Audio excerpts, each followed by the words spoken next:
Hello, this is Kevin Ann at Eagle Strong Voice. It's April the 12th, 2023. Today is the 162nd anniversary of the outbreak of the American Civil War, and so I thought it was appropriate that today I shared this letter to America. It's called The Better Angels of Our Nature, a letter to all of us.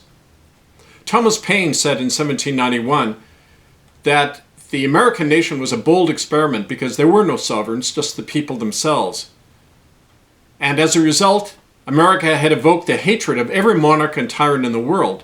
And yet for all that, it would not be a foreign enemy that would destroy the republic, but only the people themselves. And I think of that as I shared this reflection with you. One of my early memories as a boy is the joy I felt whenever we crossed the border to visit our American relatives on the Great Plains. Something in the air was different, as if a cage door had sprung open and I was lifted on an updraft from heaven. That same wonderful freedom infused every American I met, from worn dirt farmers to my city-dwelling cousins. There was nothing like it in Canada. Over the years, I discovered that this sweet land of liberty was a spirit more than a nation, and that it arose from the oldest yearnings of humanity, like a seed seeking good soil. I understood why Americans love their country so much, not out of a jingoistic patriotism, but from a sense of responsibility to safeguard that sacred spirit.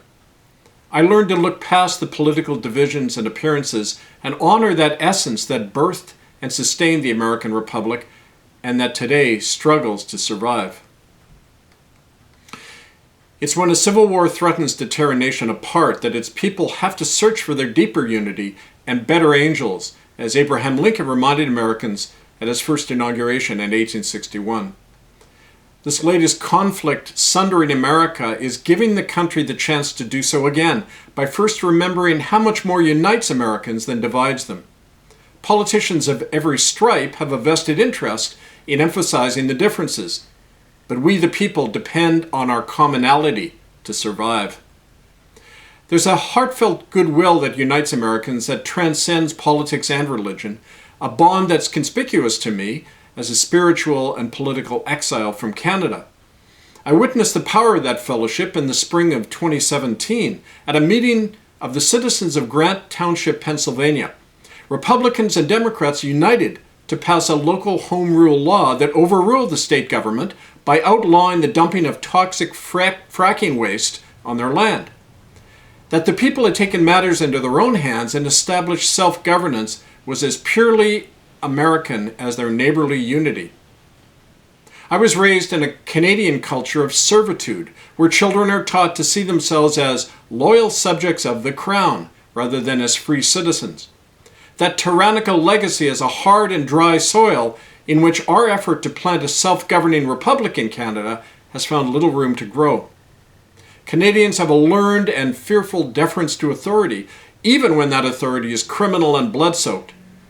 As an internal refugee in that imprisoned land, I am acutely aware of how America's bold experiment in liberty has become so important now that despotism sits so firmly in the saddle, in the shadow of China's growing geopolitical predominance. Maybe it's self-evident that Beijing is the only winner from the blue versus red civil war now raging in America.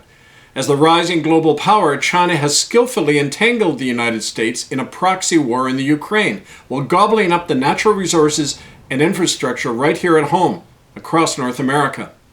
Thanks to China's client regime in Ottawa and the Trudeau government's Foreign Investment Protection Act, the Chinese can now station their troops on Canadian soil and buy up the whole country.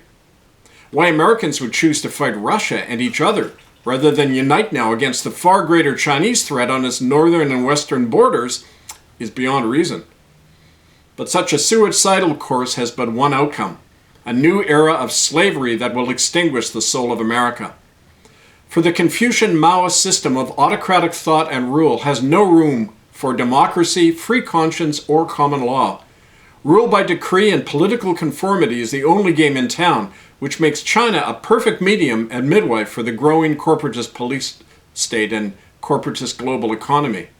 It's also why the Vatican, as Beijing's chief financial underwriter and the founder of the fascist corporatist system, is so cozy with China these days.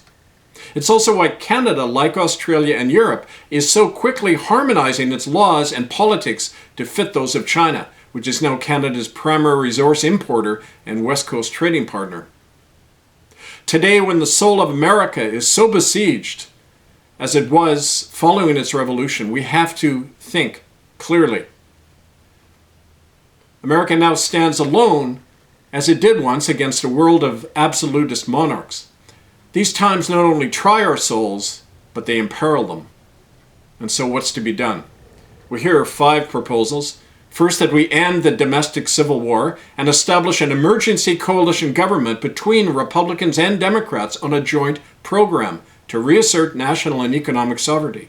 Second, that America ends its involvement in the Ukraine conflict and open immediate negotiations with Russia.